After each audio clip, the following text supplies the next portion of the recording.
is a fat chub.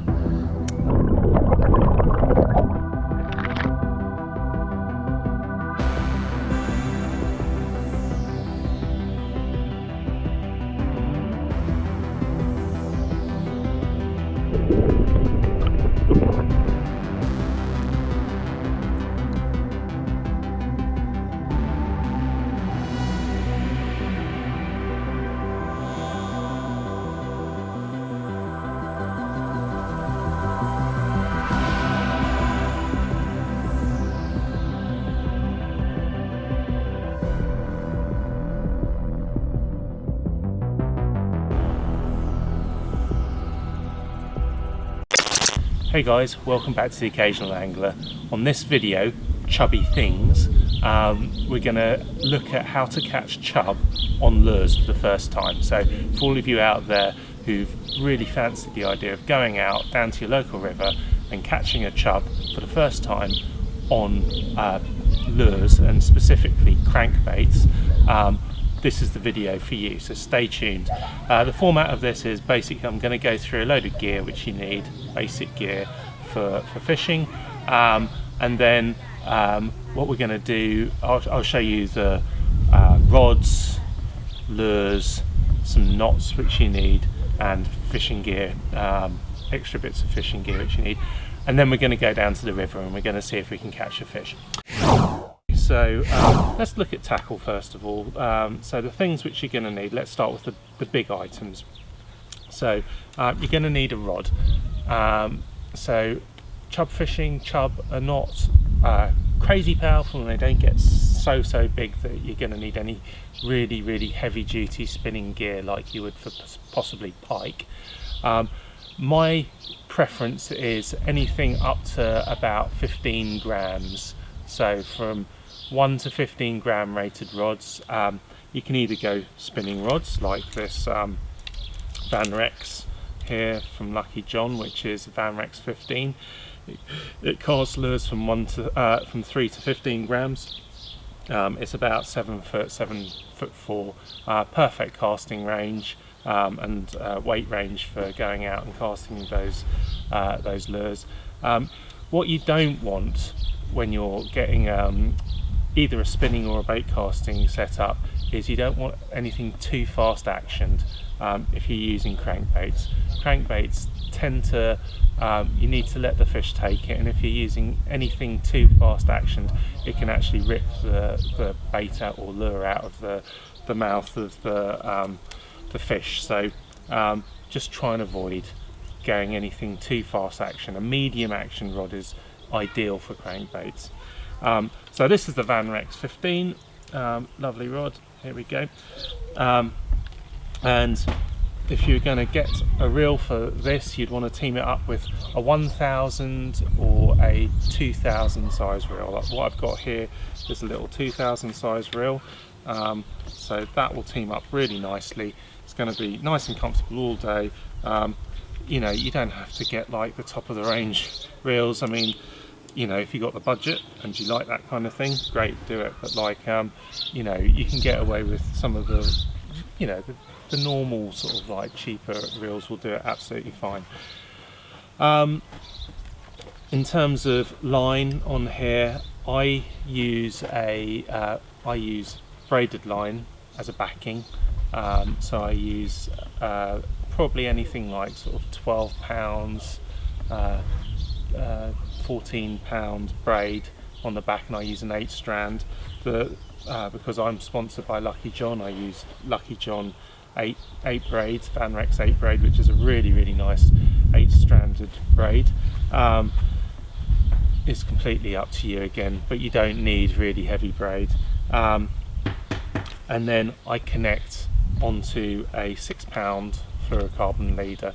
Now you can go down as low as 4 pound, I think, for chub, but I mean this is Lucky John 6 pound fluoro leader. Fluorocarbon, the good thing about fluorocarbon is it's very tough, so it's going to take all the knocks and hits. And it's also the same reflective index as water, so essentially it's invisible to the fish. So So that's that. In terms of, I'll show you in 2 seconds how to connect your braided line to your fluorocarbon leader, just so you can see as well, and I'll show you the other knots I use. This is a perfect setup. This is a setup which I really like for chub. So this is a very high-end setup, so it's incredibly expensive. This is an illex pepper with a Shimano Calcutta Conquest reel. Lovely, nice, softish tip. I'm not sure if you can see that. This is a slightly longer rod. I like to use a slightly longer rod when I'm on the riverbank because it gets over the vegetation, but you know, depends on what you're doing. If you're wading, slightly shorter rod. Again, I've got 8-stranded braid on the back, and then a 6-pound fluorocarbon leader. And this will be the rod which I take out when we go fishing at the end of this session. That's rods and reels. That's basically it. Let's keep it really, really simple. If you don't like using braid, you can use just straightforward monofilament line. Again, 4 to 6 pounds is perfect. I'd probably, if you're starting, go with 6 pounds. Or you can go straight on and just spool on fluorocarbon as a main line, which again is something which I do as well. A bit more expensive, a bit more of an investment there, but it's good. Okay, so what I should show you now is basically a couple of the knots. So we've got our 8-stranded braid here. We need to connect that through to a fluorocarbon leader. So let's quickly do that. So I use an improved Albright knot. So here we go. This is our fluorocarbon leader here. Just make a loop in it like that. Now we take our braided line, we come up once through here, as so, and we pull through about 6 inches like that and lock it down. So that's what you've got like that, just coming through. Pinch here, and then we're just going to do 8 wraps, 8 wraps like that. Okay, now just space them out so you kind of get a candy cane effect. Take a loop like that and just pinch it there. So we're like this. Then we're just going to wrap back up. 1, 2, 3, 4, 5, 6, 7, 8. So there. So what you'll have is something which looks like that. Now, on this last bit, this is the improved part of this, okay? You take that little bit there, and you just pass it through.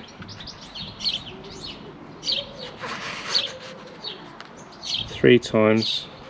What this does is it just locks this knot right down, so it will never slip.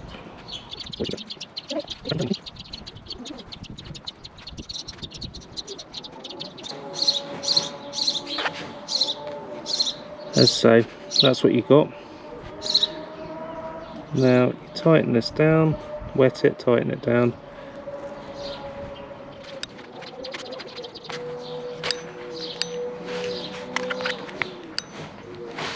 And that's it.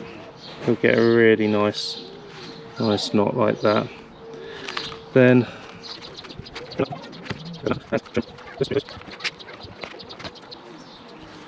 and there's your knot. That's it connected, and that's not going anywhere. Once you've got that connected, you then want to use one of these spiral snaps. I use the smaller size, so I use the size 0 ones, but I've got the size 2 ones here just because they're a bit easier to see. And you want to have, I put 2 meters of fluorocarbon leader, so you have 2 meters, double arm span. Then you come through to this, got 2 bits of line, or you got the line, you've just doubled it over like this. You come through the eye here,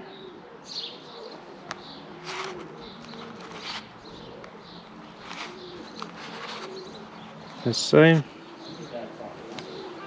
Then you come round and through there, so a figure of 8 deep. You pass that through,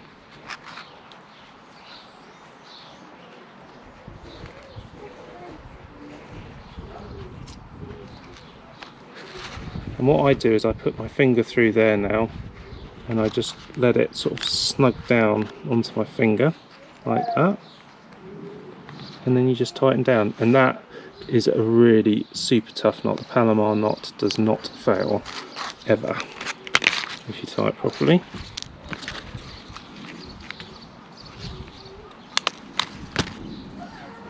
And that basically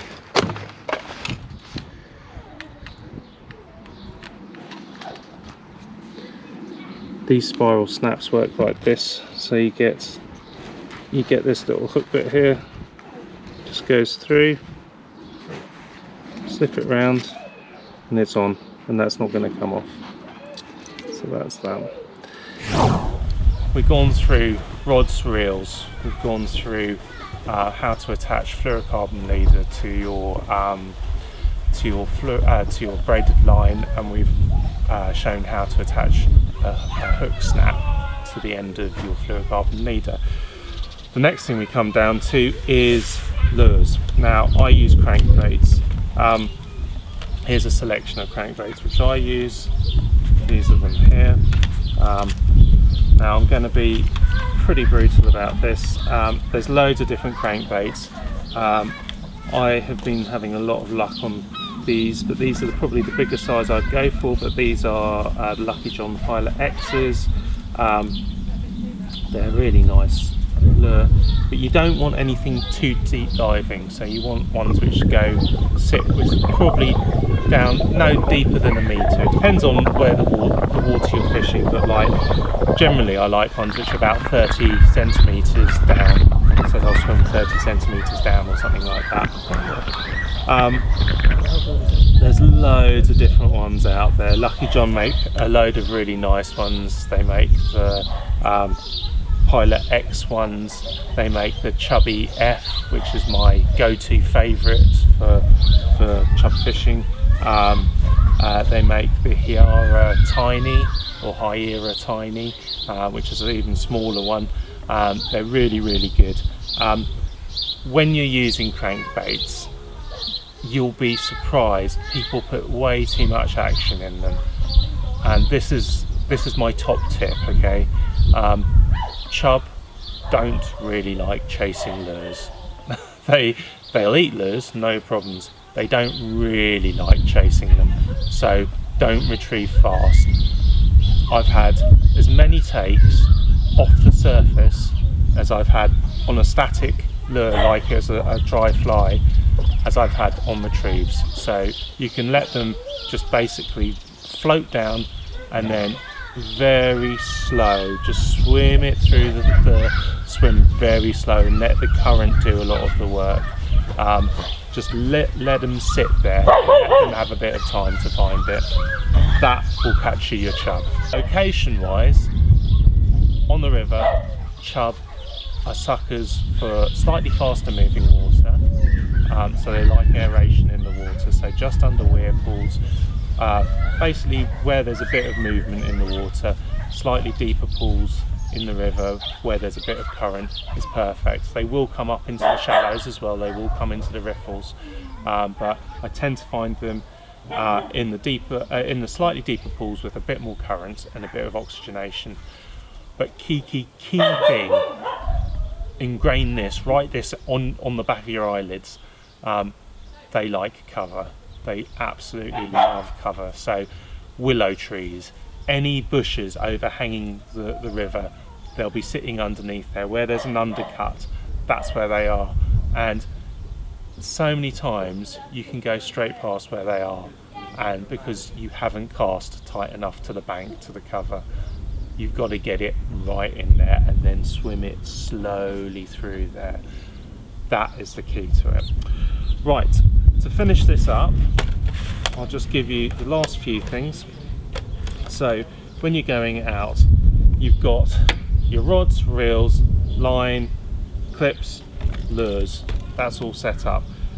If you're fishing from the bank, you're definitely going to need some kind of dehooking mat. So something like this, a travel mat, which you can just take around with you easily. Also, it's really good to have measurements so you can get an idea of how big your fish are.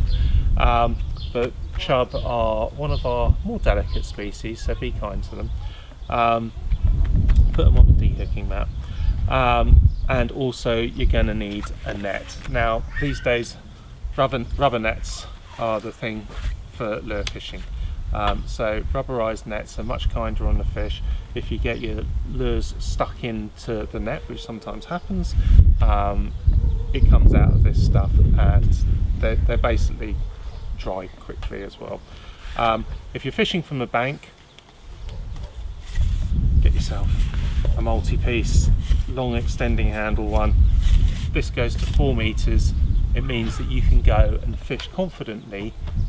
So this will extend out 4 meters, and it means you can go and fish confidently in those places where you often would just go, no, I can't get down there, I can't get to land it.